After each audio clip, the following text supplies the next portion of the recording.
నమస్తే రామనరసయ్య గారు. చెప్పండి.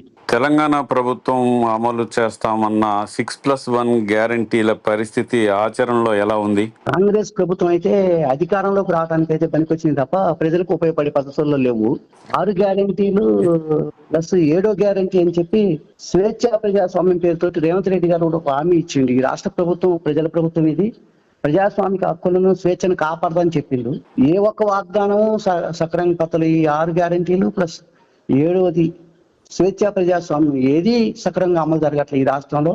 7వ గ్యారంటీ కేసీఆర్ కంటే కొంచెం బెటర్ అనుకోవచ్చు కదా. ఇప్పుడు పోకడ చూస్తే గత 18 నెలల కాలం తర్వాత చూస్తే మళ్ళీ కేసీఆర్ బాటలోనే రేవంత్ రెడ్డి నడుస్తా ఉన్నాడని చెప్పి అర్థమవుతోంది. ఎందుకంటే ప్రజా పోరాటాలని కేసీఆర్ ఎట్లయితే ఉక్కుపాదంతో పనిచేసిండో రేవంత్ రెడ్డి గారు కూడా మొన్న మిడ్ డే మీల్స్ వాళ్ళ సమస్యలు విన్నవిద్దామని చెప్పి హైదరాబాద్ వెళ్తే హైదరాబాద్ లో అరెస్టులు చేయటం అక్రమంగా, ఆ ప్రదర్శన కంటే ముందే ఒక రోజు ముందే సిఐటి నాయకుల్ని, కార్మిక వర్గ నాయకుల్ని గృహ నిర్బంధాలు చేయటం, బస్సుల్లో రైల్లో ప్రయాణిస్తున్న కూడా ఆ రైల్వే స్టేషన్లో బస్సుల్లో అరెస్ట్ చేశారు. కనీసం ఆ కార్యక్రమం కూడా జరిపి వాళ్ళకి వినతిపత్రం ఇవ్వడానికి కూడా ఇష్టపడ్డా. అంటే 7వ గ్యారంటీ కూడా కేసీఆర్ బాటలోనే ఉందంటారు. అంతే కదా. ఓకే, 6 గ్యారంటీలు కనీసం ప్రభుత్వానికి లేదా ప్రజలకి గుర్తున్నాయి అంటారా? ప్రజలకు గుర్తుంచుకున్నారు. ఎందుకంటే ఒక రకంగా చెప్పాలంటే ఈ 6 గ్యారంటీలు అమలు చేయడానికి 47,000 కోట్ల రూపాయలు కావాలి. యాక్చువల్గా ఒక సంవత్సరానికి 47,000 కోట్ల రూపాయలు ఖర్చు పెడితే ఈ 6 గ్యారంటీలు వాళ్ళ అన్న పద్ధతులు అమలు అవుతాయి. కానీ ఈ 6 గ్యారంటీల మీద ఆశ పెట్టుకున్నారు రేవంత్ రెడ్డి ప్రభుత్వం మీద. 47,000 కోట్ల రూపాయలు డబ్బు కేటాయిస్తే ఈ 6 గ్యారంటీలను అమలు చేసేటువంటి అవకాశం ఉంది ఒక ఏడాదికి. ఓకే, ఒకసారి మీరు ఆ 6 గ్యారంటీలని రిమైండ్ చేస్తారా మా ఛానల్ వీక్షకుల కోసం? రైతు రుణమాఫీ ఒకటి, మహిళలకు ఉచిత బస్సు ప్రయాణం అని చెప్పారు. 2, ఇందిరమ్మ ఇండ్లు అని చెప్పారు అందరికి, అర్హులందరికీ. 3, ఇందిరమ్మ ఆత్మీయ భరోసా, రైతు భరోసా పేరుతోటి రైతులకి. 4, పెట్టుబడి సహాయం. అది అట్నే పెన్షన్ల పెంపు, కొత్త పెన్షన్లు ఇస్తానని చెప్పిండు. 5, మహిళలకి 2,500 రూపాయలు ఇస్తానని చెప్పిండు. 6, దీంట్లోనే సంవత్సరానికి 12,000 భూమి లేని వ్యవసాయ కూలీలకు ఇస్తానంటారు. ఇందులో అమలైన ఏంటని చూస్తే ఒక రకంగా రైతు రుణమాఫీలో కూడా 60% అమలైంది. కొంత మేరకు కేసీఆర్ గతంలో దానికంటే కొంచెం బెటర్ చేశాడు. అది కొంత బెటర్ చేసిన మాట వాస్తవమే, కానీ సంపూర్ణంగా అమలు జరగలేదు. కొన్ని కొర్రీలు పెట్టారు. రేవంత్ రెడ్డి ఇచ్చిన హామీ ఏంటి? సోనియా గాంధీ స్పష్టంగా చెప్పింది 6 గ్యారెంటీలకు నేను హామీ అని చెప్పింది సోనియా గాంధీ.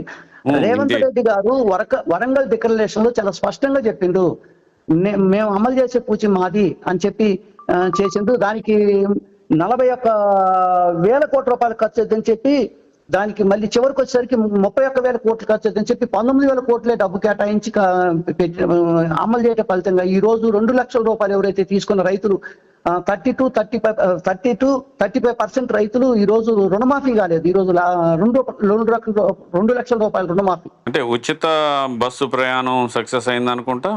మనకు జనరల్ గా చూస్తే సక్సెస్ అయింది అనిపిస్తుంది, కానీ ఈ రోజు బస్సు ప్రయాణం నరక కోపంగా తయారైంది బస్సు ప్రయాణం అనేది. ఎందుకనంటే ఈ రోజు ఏదైతే ఉచిత బస్సు ప్రయాణం అని చెప్పి మహిళలకు ఏదైతే ఇచ్చిండో దానికి తగ్గ పద్ధతుల్లో కొత్త బస్సులు అలాట్మెంట్ లేదు, పాత బస్సులనే తిప్పుతా ఉన్నాడు. ఆ ప్రయాణికులు రద్దీ పెరిగింది.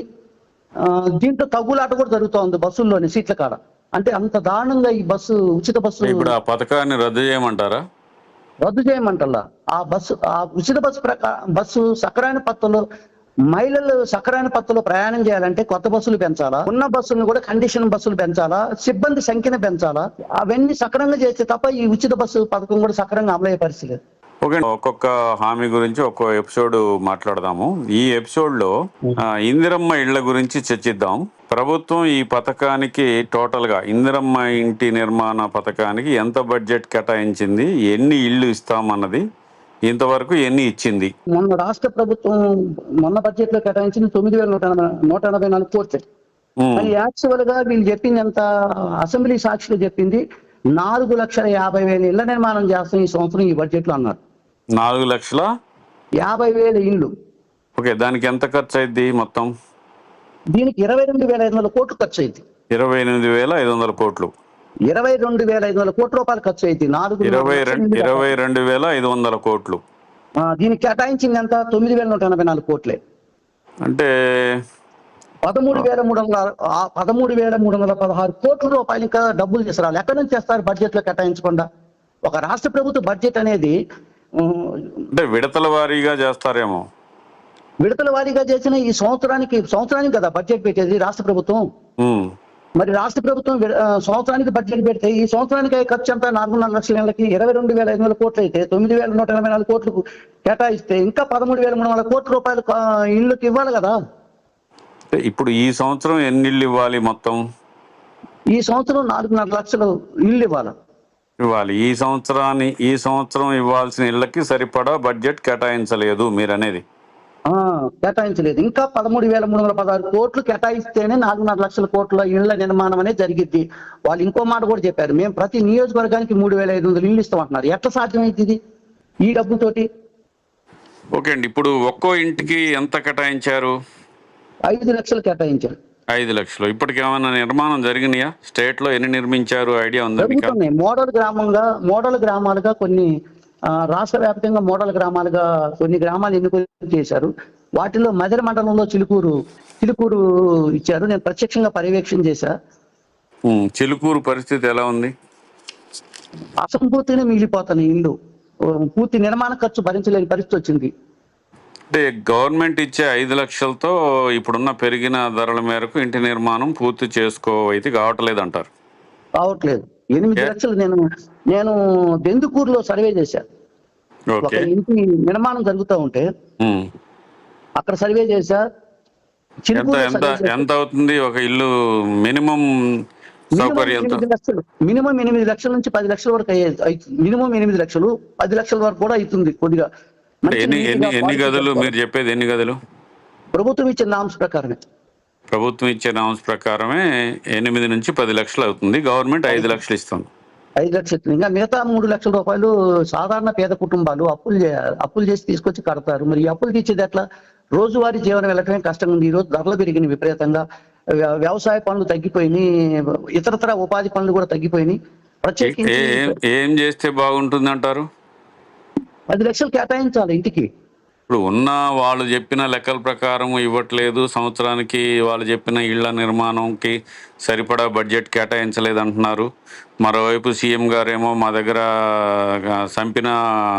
నరికిన డబ్బులు లేవని మొత్తుకుంటున్నారు. మీరేమో 10 లక్షలు చేయాలంటున్నారు. సాధ్యం అవుతుందా ఇది?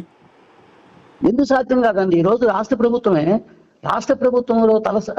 ప్రభుత్వం జీడిపి అంత రాష్ట్ర ప్రభుత్వ ఆదాయం ఎంత మొత్తంగా వచ్చేది? 14,63,963 కోట్లు వస్తుంది. మొత్తం ఈ రాష్ట్రంలో జరిగేటువంటి ఉత్పత్తి, వ్యవసాయ రంగంలో, పారిశ్రామిక రంగంలో, సేవా రంగంలో, వ్యవసాయ కూలీలు, రైతులు, ఫ్యాక్టరీ కార్మికులు, ఉట్టిదారులు అంతా కష్టపడి సంపాదించే డబ్బు ఎంత అంటే 14,63,963 కోట్లు. తలసరి ఆదాయం ఎంత అవుతుంది? తలసరి ఆదాయం ఈరోజు 3 లక్షల రూపాయలకి చిల్లర ఉంది తలసరి ఆదాయం. ఒక రకంగా చెప్పాలంటే భారతదేశంలో తమిళనాడు తర్వాత తెలంగాణ రాష్ట్రం తలసరి ఆదాయంలో బాగా అంటే ఒక కుటుంబానికి వేసుకున్నప్పుడు 10-12 లక్షల పైన ఉంటుంది తలసరి ఆదాయం ప్రకారం. ఒక కుటుంబ ఆదాయం ఉంటుంది, తలసరి ఆదాయం ఉంటుంది. అన్ని కుటుంబాలు పేదవాళ్ళు ఉండరు కాబట్టి ఇళ్ల నిర్మాణానికి డబ్బులు 10 లక్షలు కేటాయించవచ్చు అంటారు మీరు. మరి 14 లక్షల చిల్లర పైచిలకు తలసరి మొత్తం రాష్ట్ర ఆదాయం ఉంటే మీకు 22,500 కోట్లు. వాళ్ళు చెప్పినట్టు 4.5 లక్షలు పూర్తి చేయడానికి 22,500 కోట్లు కేటాయించడం పెద్ద కష్టం కాదుగా. ఓకే, ఈ బడ్జెట్ లోనే పోలీస్ శాఖకే 9,564 కోట్లు కేటాయించారు. ఓకే, ఇళ్ల వరకు మాట్లాడుకుందాం. ఇప్పుడు డిప్యూటీ సీఎం బట్టి విక్రమార్క గారి మధిర నియోజకవర్గంలో స్పెషల్ గా ఏమన్నా బడ్జెట్ కేటాయించారా ఇందిరమ్మ ఇళ్ల కోసం? ఏం లేదు, ప్రత్యేకించి ఏం కేటాయించరా. అయితే ఎమ్మెల్యేలు కేటాయించారు. రాష్ట్ర వ్యాప్తంగానే ఎమ్మెల్యేలకు కొన్ని ఇళ్లు కేటాయించారు. అంటే ఇందిరమ్మ ఇళ్ల కేటాయింపు కాకుండా ఎమ్మెల్యేలకు సపరేట్ గా కేటాయించారా? ఎమ్మెల్యేల కోసం కేటాయించినవి కొన్ని ఉన్నాయి. ఎన్ని ఇచ్చారు ఎమ్మెల్యేకి? 33,500 ఇల్లు ఇచ్చారు ఎమ్మెల్యేలకి. వాళ్ళ అవసరాల మేరకు వాళ్ళకి కావాల్సిన వాళ్ళు కేటాయించుకోవడానికి 33,500 ఇల్లు ఇచ్చారు. అంటే అందరు ఎమ్మెల్యేలకు సమానంగా ఇస్తారా? మళ్ళీ మంత్రులు ఇక మంత్రుల పలుకుబడిని బట్టి ఉంటుంది. అంటే అది పారదర్శకంగా అందరికి సమానంగా లేదు. ఇచ్చే అవకాశమే లేదు. అసలు పారదర్శకంగా ఇళ్ళ కేటాయింపులే లేవు కదా ఇప్పుడు. అది ఇప్పుడు అది అది అది తర్వాత వద్దామండి. ఇప్పుడు నేను ఆ, అడిగేది నియోజకవర్గాలన్నిటికీ సమానంగా ఇచ్చే కేటాయింపులు చేస్తామని చెప్తున్నారా? నియోజకవర్గాల్లో మళ్ళీ కాస్త బడా నాయకులకి మామూలు ఎమ్మెల్యేలకి మధ్య తేడా ఉంటుందా? ఉంటది కదా, మనం చూస్తున్నాం కదా, నియోజకవర్గానికి ఇచ్చే నిధులు కానీ డెవలప్మెంట్ యాక్టివిటీస్ కూడా. ఇళ్ళు ఆ, ఇళ్ళు ఇళ్ళ ఇల్లు కేటాయింపు కూడా, ఇళ్ళ ఇళ్ళ కేటాయింపుల్లో కూడా కేటాయింపు కూడా అన్ని నియోజకవర్గాలకి సమానంగా లేదు. లేదు, ఉండదు. మదిరలో ఎన్ని కేటాయించారు మీకు తెలిసిన లెక్క ప్రకారం? మధ్యలో కేటాయించింది 3,500 ఇల్లు కేటాయించారు. ఎన్ని నిర్మించారు ఇప్పటికీ? ఇప్పటికి ఒక మోడల్ మండలానికి ఒక మోడల్ గ్రామంలో మాత్రం స్లాబ్ లెవెల్కి వచ్చినాయి. స్లాబ్ లెవెల్కి వచ్చినాయి. మిగతా అన్ని ఇప్పుడు గ్రౌండే, ఇప్పుడే ముగ్గులు పోయటం, పునాది నిర్మాణాలు ఉన్నాయి చాలా ఇళ్ళు. అంటే ఇప్పుడు మిగతా అన్ని శాంక్షన్ చేశారు. అంతే. మోడల్ విలేజ్ మండలానికి ఒకటి స్లాబ్ లెవెల్కి వచ్చింది. స్లాబ్ లెవెల్కి వచ్చింది, అది ఆర్థిక వెసులుబాటు ఈ ఉన్నోళ్ళకి స్లాబ్ లెవెల్కి వచ్చినాయి ఎంత, ఎన్ని ఇండ్లు ఉన్నాయండి మండలానికి ఒకటి చొప్పున? 5 మండలాల్లో ఎన్ని వచ్చినాయి? మండలానికి ఒకటంటే ఒక 20-25 అంటే ఒక నియోజకవర్గం మొత్తం మీద కూడా ఒక 100. అంతే కదా, 100-150 లోపు. అంటే ఇంత ప్రచారం చేసుకొని 152 సంవత్సరాలుగా వస్తుంది, 150 లోపు ఇళ్ళే, అది స్లాబ్ లెవెల్ వరకే వచ్చినాయి. 20 సంవత్సరాల కాలం అయిపోతుంది ఈ రాష్ట్ర ప్రభుత్వం అధికారానికి వచ్చి కూడా. 20 నెలల కాలం. 20 నెలల కాలం అయిపోతుంది. ఓకే అండి. ఇండ్ల కేటాయింపు పారదర్శకంగా జరుగుతోందా? లేదు. నిరుపేదలకి ముందిస్తాము, అందరికీ ఇల్లు ఇస్తామని పొంగులేటి పదే పదే చెప్తున్నారు. సమాచార ప్రసార శాఖ మంత్రి, మన జిల్లాలో ముఖ్యమైనటువంటి మంత్రి. ఆ ఇళ్ల కేటాయింపు నాయకులు చెప్పినట్లుగా పారదర్శకంగా జరుగుతుందా గ్రామాలలో?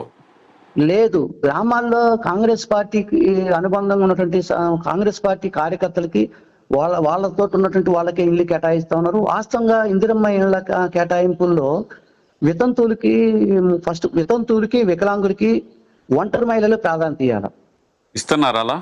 ఇవ్వట్ల. భూమి లేనటువంటి నిరుపేదలు ఉంటారు ఎవరైతే, పరదాలు కట్టుకున్నటువంటి వాళ్ళు, రేకుల షెడ్లలో ఉండేటువంటి వాళ్ళు, ఎలాంటి ఆవాసాలు లేకుండా ఏదో పాత ఇళ్లలో కూలిపోయేటువంటి వాటిలో ఉన్నటువంటి వాళ్ళు ఫస్ట్ ప్రయారిటీ ఎక్కడ అమలు జరగట్లేదు. ఎందుకంటే నేను ప్రత్యక్షంగా గ్రామాలు తిరుగుతా ఉన్నా, సర్వే చేస్తా ఉన్నా. ఎన్ని గ్రామాలు చేశారు సర్వే మీరు? నేను దెందుకూరు చేశా, తొండల గోపారం చేశా, పూతికుంట్ల చేశా, ఈ గ్రామాల్లో సర్వే చేశా. 3 గ్రామాల సర్వేలో మీకు తేలింది ఏంటి? పారదర్శకంగా కేటాయింపులు జరగట్లేదనేనా? ఇవ్వట్ల. నేను ప్రత్యేకంగా మీకు ఒక గ్రామం ఉదాహరణ చెప్తా. తూటుకుంటలో 24 ఇళ్ళు ఇచ్చారు. 24 ఇళ్లలో 21 మంది కాంగ్రెస్ పార్టీకి ఓట్లు వేసేటువంటి కార్యకర్తలు కావచ్చు, లేకపోతే వాళ్ళకి సానుభూతిగా ఉన్నటువంటి వాళ్ళు 21 మందికి ఇచ్చారు. ఒక ఇద్దరు న్యూట్రల్గా ఉండేటువంటి వాళ్ళు ఇచ్చారు. ఒకళ్ళకే ఇంకొక రాజకీయ పార్టీ సంబంధించిన వాళ్ళకి ఇచ్చారు. కొన్ని 21 మంది పేదవాళ్ళకే ఇచ్చారా? కాంగ్రెస్ వాళ్ళకే ఇచ్చినప్పటికీ? లేదు. కొన్ని ఇళ్ళు కూల కట్టుకొని కడతా ఉన్నారు. నిర్మాణంలో దెందుకూరులో అదే పరిస్థితి, తూటుకుంటలో అదే పరిస్థితి, చిలుకూరులో అదే పరిస్థితి. ఇప్పటికే వాళ్ళకి పక్కా ఇళ్ళు ఉన్నటువంటి వాళ్ళే కూడా నిర్మాణాలు కూలగొట్టి కట్టుకుంటా ఉన్నారు. నిరుపేదలను పక్కన పెట్టి ఇళ్ళు ఉన్న కాంగ్రెస్ కార్యకర్తలకి ఇచ్చారు, వాళ్ళు ఉన్న ఇంటిని కూలగొట్టుకొని మళ్ళీ కట్టుకుంటున్నారు. భూములు ఉన్న వాళ్ళకి ఇచ్చారు, ఆర్థికంగా వెసులుబాటు ఉన్న వాళ్ళకి ఇచ్చారు. ఎన్ఆర్ఐలు ఎక్కడ ఉంటే వాళ్ళకి ఇల్లు ఇచ్చినటువంటి సందర్భం కూడా ఉంది. ఈ రోజు శ్రీనివాసరెడ్డి గారు ఈ ప్రకటనలు వరకే పరిమితం తప్ప ఆచరణకు వస్తే మాత్రం ఎక్కడ కూడా ఇది అమలు కావట్లేదు. మరి వాళ్ళు గవర్నమెంట్ ఇందిరమ్మ కమిటీలు వేసి పారదర్శకంగా, రాజకీయాలకు అతీతంగా ఇందిరమ్మ కమిటీలు గుర్తిస్తాయి, అధికారులు రూల్స్ ప్రకారం అర్హులైన ప్రతి ఒక్కళ్ళకి ఇళ్ళు ఇస్తామని పదే పదే ప్రకటిస్తున్నారు. మీరు చెప్పేది దానికి పూర్తిగా విరుద్ధంగా ఉంది. ఇందిరమ్మ కమిటీలు ఎవరు? దాంట్లో కాంగ్రెస్ పార్టీ నాయకులే, గ్రామ స్థాయి కాంగ్రెస్ పార్టీ నాయకులతోటి ఇందిరమ్మ కమిటీలు నిర్మాణం చేశారు. ఆ ఇందిరమ్మ కమిటీలకి ఏం చట్టబద్ధత ఉంది? వాళ్ళు ఏమన్నా ప్రజలతో ఎన్నికైనటువంటి కమిటీయా, లేదా గ్రామ పంచాయతీకి అనుబంధంగా ఉన్న కమిటీయా, లేకపోతే ప్రజాతంత్ర పద్ధతులు ఏదన్నా ఆ గ్రామం అంతా గ్రామ సభ పెట్టి ఎన్నుకొని వీళ్ళు మా కమిటీ అని చెప్పి గవర్నమెంట్ అలాట్ చేసిన కమిటీలను నియమించింది కదా, గవర్నమెంట్ కి అధికారం ఉంటది కదా. అలా ఎందుకుంటుంది గవర్నమెంట్ కి? అసలు చేయాల్సింది ఎట్లా సిస్టమ్? అధికారులు చేయాలా? అధికారులే చేస్తారు. అధికారులకు వీళ్ళు సహకారం అందిస్తూ ఉంటారు కదా. సహకారం అందించడం అంటే కాంగ్రెస్ పార్టీ వెనుకున్నటువంటి వాళ్ళకి ఇటమేనా సహకారం అందించడం అంటే? నిజంగా ఇవి ఏ ఇవ్వటం గ్రామంలో కూడా ఇవ్వటం మేము మీరు పరిశీలన చేశాం. ఇవ్వటం మీరు చెప్పిన, మీరు సర్వే చేసిన 3 గ్రామాల్లో ఇచ్చిన విధానం వేరుగా ఉంది. ఉన్న వాళ్ళకి, ఎన్ఆర్ఐలకి, బాగా డబ్బులున్న వాళ్ళకి, భూస్వాములకి ఇచ్చారని మీరే చెప్తున్నారు. అవును. నేను అడిగేది అసలు ఇందిరమ్మ కమిటీలకి చట్టబద్ధత లేదు అంటున్నారు. ఇందిరమ్మ కమిటీల నియామకం కాంగ్రెస్ కార్యకర్తలకి ఇల్లు ఇవ్వటానికే చేశారు అంటారా మీరు? అంతే కదా మరి. వాళ్ళకు పునరావాస కేంద్రాలు అయినాయి ఆ కమిటీలని. ఎందుకంటే నేను ఖమ్మంపాడులో పరిశీలన చేస్తే ఖమ్మంపాడులో డబ్బులు తీసుకొని ఇల్లు ఇచ్చారు. ఎంత ఒక మహిళ తీసుకుంటున్నారు డబ్బులు? 10,000 రూపాయలు తీసుకున్నారు నా దగ్గర అని చెప్పి ఒక మహిళ స్పష్టంగా చెప్పింది. ఫోన్ పే చేసిన ఒక 4,000 రూపాయలు, ఒక 6,000 రూపాయలు నేను క్యాష్ ఇచ్చిన, అయినా నాకు ఇల్లు కేటాయించలేదు అని ఎవరికి చెప్పి ఇస్తున్నారు? ఇందిరమ్మ కమిటీల్లో సభ్యులకే? సభ్యులకి, వాళ్ళే కాంగ్రెస్ పార్టీ కార్యకర్తలే సభ్యులు, వాళ్ళే సభ్యులు, అంటే వాళ్ళే ఈ కార్యకర్తలు. డబ్బులు ఇందిరమ్మ కమిటీ సభ్యులకే ఉంటున్నాయా, పై పెద్దలకి ఏమన్నా వెళ్తున్నాయి అంటారా?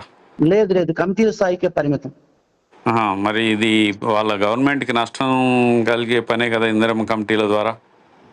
నష్టమే మరి. మేము బట్టి గారి దృష్టి కూడా తీసుకుపోయినాం. ఇది ఎక్కడ పద్ధతి అండి? ఇప్పుడు ఇందిరమ్మ కమిటీలను ఎట్లా మీరు ఎన్నిక చేస్తారు? రెండోది, ఈ కమిటీల యొక్క పని పారదర్శకంగా లేదు. మీ వాళ్ళకే ఇల్లు ఇస్తున్నారు తప్ప మిగతా వాళ్ళందరూ ప్రజలు కదా. కాంగ్రెస్ పార్టీ వెనుకున్నటువంటి వాళ్ళే ప్రజల, మీరు ప్రజాపాలన అన్నారు కదా అని చెప్పి బట్టి గారిని కూడా మేము మాట్లాడినాం. ఏమన్నారు ఆయన? బట్టి గారు ఏమన్నాడు? విజ్ఞప్తి చేశాం. దయచేసి ఇప్పటికైనా ఇప్పుడున్నటువంటి ఇళ్లని మీరు పారదర్శకంగా ఇవ్వండి, గ్రామ సభలు పెట్టండి. ఆ గ్రామ సభల్లో ఎవరైతే నిరుపేదలు ఉన్నారో ఆ నిరుపేదలకు ఇవ్వండి. మీరు పెట్టుకున్న నామ్స్ ఏదైతే ఉందో, ఒంటరి మహిళలు, వికలాంగులు, వితంతువులు, నిరుపేద పూర్ ఎవరైతే నిరుపేదలు ఉన్నారో వాళ్ళకి ఇవ్వండి. ఆ తర్వాత రెండో వరుసలో ఇంకో కొంతమందికి ఇవ్వండి, మీరు వెసులుబాటును బట్టి. కానీ ఇదైతే అన్యాయం అండి అని చెప్పంటే ఆయన స్పష్టమైన సమాధానం చెప్పకుండా దాటవేసిండు. ఏమన్నారు? స్పష్టమైన సమాధానం చెప్పలేదు అంటే మీరు చెప్పేది తప్ప? కాంగ్రెస్ పార్టీ ఇప్పుడు ఇచ్చిన వాళ్ళు అర్హులు కాదా అన్నారు. అర్హులు కాదు, చాలా మంది ఇందులో అనర్హులు ఉన్నారు, మీరు మళ్ళీ పరిశీలన చేయాలని చెప్పాను. దాటవేశారు తప్ప పరిశీలన చేసే పరిస్థితి లేదు. ఏం లేదు. దానికి సందర్భంలో స్పష్టంగా పేదలకు అన్యాయం జరుగుతుంది, కాంగ్రెస్ కార్యకర్తలు ఉదాహరణతో సహా చెప్పాము బట్టి గారికి. ఓకే. మరి ఈ నేపథ్యంలో అసలైన పేదలకు న్యాయం జరగాలంటే ఏం చేయాలని అనుకుంటున్నారు మీరు? మేము సర్వేలు చేస్తున్నాం, గ్రామాన సర్వేలు చేసి ఆ సర్వేలో ఎవరికైతే అర్హత ఉందో ఆ అర్హత ఉన్నటువంటి పేదలందరినీ మేము సమీకరించి మండల కేంద్రాల్లో ధర్నాలు చేస్తాము. దాంతో పాటు మేము చేసే పని ఏంటంటే, ఏ గ్రామంలో అయితే ఇల్లు అర్హత ఉందో వాళ్ళ యొక్క ఫోటోలు కూడా తీసుకొని ఫ్లెక్సీ వేసి మండల కార్యాలయం ముందు పెడతా ఉన్నాం. ఈ రోజు బోనకల్ మండల కార్యాలయం ముందు పెట్టాం ఒక ఫ్లెక్సీ, తూటుకుంట గ్రామానికి సంబంధించి. ఓకే, మీరు చేస్తున్నారు. మీ బలం తక్కువ ఉంది. మధిర నియోజకవర్గంలో ఒకప్పుడు బలంగా ఉన్నారు. ప్రతిపక్షమైనటువంటి బీఆర్ఎస్ నుంచి కానీ ఇతర పార్టీల నుంచి కానీ స్పందన లేదు అంటే మీరు చెప్పినంత తీవ్రత లేదని అనుకోవాలనా? కాదు, వాళ్ళు తేలిగుట్టిన దొంగలు లెక్క ఉన్నారు. ఎందుకు? ఎందుకంటే వాళ్ళు చేసిన పని అదే కదా. డబుల్ బెడ్రూమ్ ఇళ్ల కేటాయింపులో కూడా వాళ్ళ పార్టీ కార్యకర్తలకు వాళ్ళకి ఓట్లేసిన వాళ్ళకే ఇచ్చారు తప్పితే వాళ్ళు అన్నట్టు చేసిన పని అదే పని ఈ రోజు రేవంత్ రెడ్డి ప్రభుత్వం చేస్తుంది. మరి ఇది ఇలాగే కొనసాగాలంటారా? నిరుపేదలు అసలైన వారు ఎప్పటికీ భ్రమలతో మళ్ళీ వాళ్ళు ఓట్లు భ్రమల్లో పెట్టి వీడు కాకపోతే వాడు కాకపోతే వీడు అన్నట్లు ఓట్లు వేయటానికి మాత్రమే ఉండి అసలైన పేదలకు అన్యాయం జరుగుతూ ఉంటే ఏం చేయాలి ఇప్పుడు? మేము స్పష్టంగా చెప్తా ఉన్నాం. మేము చెప్పే మాట ఏంటంటే, మీకు ఏదైతే అర్హత ఉందో అర్హత ఉన్నటువంటి వాళ్ళంతా ఎవరికైతే అనర్హత ఇస్తున్నారో దాన్ని వ్యతిరేకంగా మండల కేంద్రాల ముందు కూర్చోండి, పోరాటాలు చేయండి. ఎవరైతే మండలాధికారులు ఉన్నారో వాళ్ళని గ్రామాల బాట పట్టేటట్టు చేయాలా. నిజమైన పేదలకు ఇల్లు దగ్గర చేయటం అంటే పోరాడితే తప్ప మార్గం లేదు. అది కాంగ్రెస్ అయినా బీఆర్ఎస్ అయినా, గత ప్రభుత్వం అయినా ఈ ప్రభుత్వం అయినా కానీ ఇది ప్రజల ప్రభుత్వాలు కావు. ఇది ధనిక వర్గానికి, భూస్వాములకి కొప్పు కాల్చేటువంటి ప్రభుత్వాలు. ఈ కష్టజీవుల్ని వాళ్ళ పోరాటాలను అంచేటువంటి ప్రభుత్వాలని చాలా స్పష్టంగా చెప్తాను. మంచి రెస్పాన్స్ ఉంది. మొత్తం మీద ఇందిరమ్మ ఇళ్ళకి పేదలకి న్యాయం జరగడం కోసం పోరాటం చేస్తామంటారు. అవును. ఓకే, ధన్యవాదాలు రామనరసయ్య గారు. ఈ 6 గ్యారెంటీల్లో మరో అంశం మీద మరో ఎపిసోడ్లో మాట్లాడదాం. సరే.